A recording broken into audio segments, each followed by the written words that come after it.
Welcome back everyone to my Let's Play of Final Fantasy V, the 4-Job Fiesta. It's time for our party to head back into the Great Forest, which was mainly burned down by Exdeath last episode. We did a quick flee out of the area to save our game. Now we're going to head in to see what Exdeath wanted to burn down so badly in this forest. So we get to the top here and we see a big, huge tree. But unfortunately, the path is blocked. The Master Tree, the one who guards the seal. But just like at the beginning of the forest, the branch is going to open up a new path for us to get into this tree. So a bunch of trees disappear, a pathway appears. We can head on into it. So maybe what Exdeath wants is inside. Well, he's not here yet, so if that's what he wants is inside, we better grab it real quick. Alrighty. Elder Tree Interior. Down in and... oh, close behind us, we're stuck. It looks like there's some weird, like electricity going on. What are these? The sealed? Well, this is the boss of the area. And these are those, boss I was talking about in the last episode that when you get to them about halfway down there, about a quarter of their health, their AI changes. Now these things, they're all different crystals. All the crystals, they all have 7,777 hit points. They all resist ice, lightning, poison, and holy, and they absorb each their elements. Now I have the elements listed of what they are. They normally just attack you, hit you pretty hard, but then, like I say, once they get down to about like a third of their health, they start spamming like multi-targeting attacks. So like the Earth will cast Quake, the Water Crystal will cast Aqua Breath, Fire Crystal will spam Fire 3, and the Air Crystal, the Wind Crystal will spam Aero 3. So you take them all out at once with like Guild Toss, hey. Or take them out in like a step where they don't reach that critical hit point range. They're pretty easy, so that's where the Guild Toss came in. So now the seal has been dissolved by the power of the 4 warriors. And apparently they were sealing the 4 crystals of this world. So the power of the crystals which has bound me will now become my own. I wonder what jobs Exdeath is going to get from these crystals. Well, kneel down before the crystal. I'm gonna say there's no more jobs left to get from crystals, but there is a bonus job that we can get. Remember when the water crystal broke? One of those shards went off to the side and we couldn't reach it. You know, later on in the game we'll be able to return back to get that crystal shard and get a new job, but we won't be able to use that job because it's not one of the jobs for the Fiesta. So also, Cara senses something is going on with her grandfather. She's going to hop on the Hear You and try to come to our rescue. And one of the interesting things is you wouldn't be able to reach this place normally with a Hear You, but with the Faris to fire, it burned down a piece of the mountain. So the overall map has changed. So there's actually now a way that the Hear You can fly in here. So they changed things up a little bit in the game. I guess they didn't want it to be illogical, like with Sid flying the Black Chocobo landing where there's no forests. What did he do to the Exdeath? He should be able to move for a while, huh? Unfortunately, Cara's wrong. Exdeath is back. He puts Cara in like this evil energy field. He's gonna basically start torturing her, tossing her around. Thinking of the one episode of Dragon Ball Z where Frieza put Goku in like the sphere and was like tossing him around. He was just getting beat up while he was inside the sphere. But Galuf, he's not gonna take it. So he's resisting the power. In this nice Galuf. Resist my power and the crystal will shatter. But he has to save his granddaughter, so there's one of the crystals destroyed, and he takes the evil energy himself. He's going to use it to attack Exdeath. And this is just a scripted battle. You can't lose this battle, but you see a bunch of spells that we'll be able to cast later on. So this is Galuf, just angry. So hopefully you're in a job that has a decent attack power, or you're in a job that can just do something like the blue mage can use an exploder spell to finish the battle off itself. But this battle, even if you're brought down to 0 hit points, it's still going to go on. So it's like Galuf is using, you know, the power of his love for his granddaughter to sustain him despite losing all his hit points. So you're just going to have to whittle Exdeath down. I don't know how many hit points he has. They don't really say how many hit points. You can't really check to see how many hit points he has. But after a while, you do enough damage to him, and the cutscene will basically end. So we just we're gonna see a lot of these spells that aren't available to us, but will be available later. So we'll see like the ultimate time magic meteor. We'll see the ultimate white magic, holy. I don't know if he does the ultimate black magic flare. But yeah, just giving us a taste of how powerful Exdeath is. Because naturally, you're of course gonna have to fight Exdeath. I mean, he's the big bad guy of this adventure, so you know we're gonna run into him eventually. So, giving this little taste of what he can do. You've made me mad to the world of death with you. Yeah, there's the flare, ultimate black magic. How he has access to it, and we're gonna learn that it's sealed off later on. I don't know how, but Meteor, ultimate time magic. Why won't you die? Not yet. I can't die yet, even if my life burns out. I will defeat you.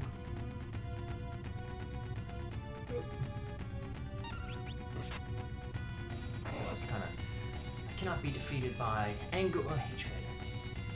Remember, that's not what he's fighting for. He's fighting for his granddaughter. So, and he'll kind of say that, he'll be like, this isn't anger, nor is it hatred. He's doing it to protect the ones he loves.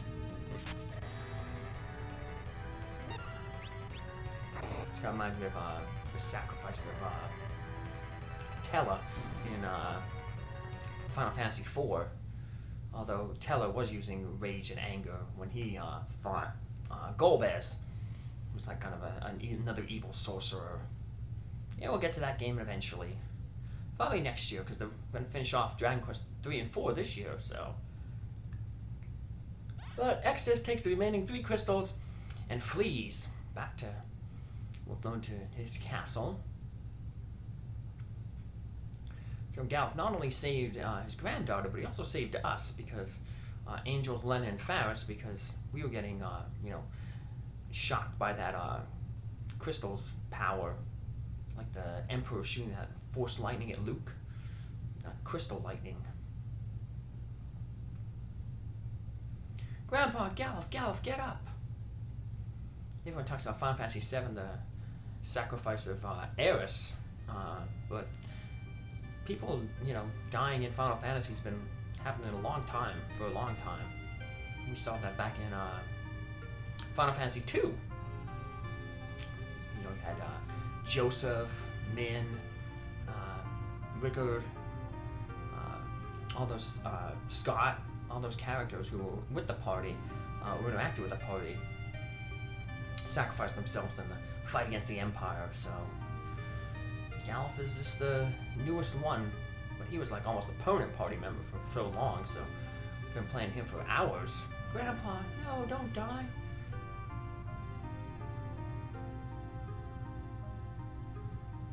And Cara just weeps naturally. So for a lighthearted game, this has a pretty, tough scene here. But they return back to the lightheartedness because Galuf is gonna kind of like pull like a Force ghost, like from Star Wars. And you all know that the Final Fantasy, the developers had a big thing for Star Wars. I mean, Final Fantasy II's plot was basically Star Wars, the trilogy, the original trilogy.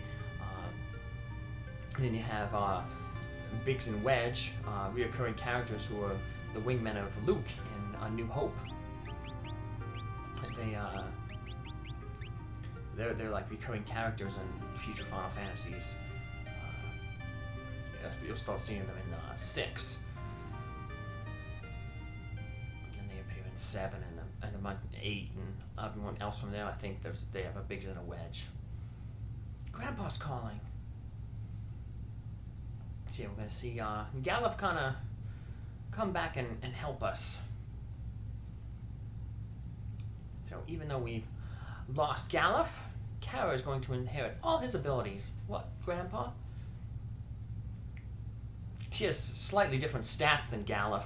Like she has less, hit points, vitality, but she has a little bit better magic power. I think speed than her grandfather. But otherwise, they're identical, the same. So, barring the power of the Master Tree that's protected the crystals for 1,000 years, I lend my power to you. Grandpa, where are you? So he's going to kind of live on through his granddaughter. You aren't alone. Remember this, Cara. Ziza said something similar. He said, hey, I'll still be around to help you. Even though, he passed away too. I feel warm, I feel Grandpa. I'll still be with you forever. That'll come into play later on in the game, we'll see. At the basically at the ending of the game, Galuf will still have Ziza, Dorgan. They'll all have a job to do. Even King Tycoon, Lenna and Faris' father. Yep. They'll be still with us in the background. Angels, let us fast. I'm going to fight with you. Exdeath is trying to destroy all the crystals. Grandpa told me so. We have to hurry. Let's go to Exdeath Castle. And now we'll finally be able to infiltrate the entire castle. Well, we're going to stop at a few places first. Should probably let Kelgo know that that he's basically the last warrior of Dawn left. Dorgan's passed away, then Ziza, now Galuf. We should also let people in Castle Bal there know that King Galuf has passed away. Spread the news. So yeah, we're going to see there's going to be a section of the mountain here that's going to be gone that allows us to fly away from here. So it's nice that the game kind of thought of that. So, you see the south, there's now an opening. That wasn't there earlier, so just fly over to the west here, or to the east, then we go south. That'll take us to back to Kel Village. Like I said, we want to talk with Kelgar, and then we'll stop at Ball Castle to let the folks know, get some different dialogue. And then we'll make our assault on Castle Exdeath. We can get another healing if we want from the Werewolf Village, but we'll do that later. Still gonna pass by this way a little bit later on in the game. So if you've been saving your healings, like I said, it gets used 3 times. Ziza and Galuf both saw the last of the 4 warriors of Dawn. It's funny, but a senior old man like myself would.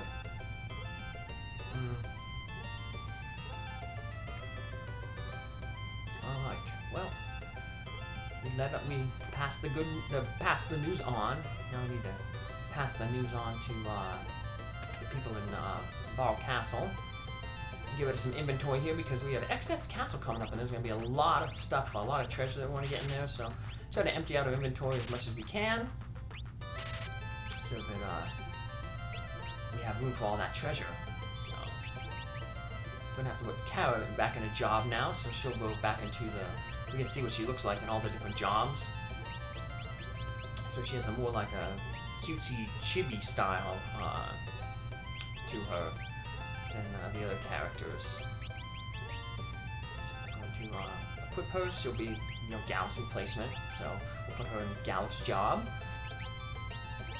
And like I said, we'll get rid of the rest of this equipment here that we don't need. So we have all that inventory room. So Also, this would be the last chance to pick up, you want to make sure we maxed out our high potions, because we're going to need a lot of healing. Exdeath Castle is pretty big. It has a lot of tough enemies, a lot of traps in it too. A lot of traps that we won't be able to avoid. There's some damage floors, and so you can't cast the float spell, or we don't have a geomancer to walk on that terrain, we're going to take damage every step. So it's very important right now that you fill up, make sure you have your 99 high potions, and also maybe 99 heal potions just for extra healing. So take care, I'll see you next episode where we assault Castle Exdeath. Bye!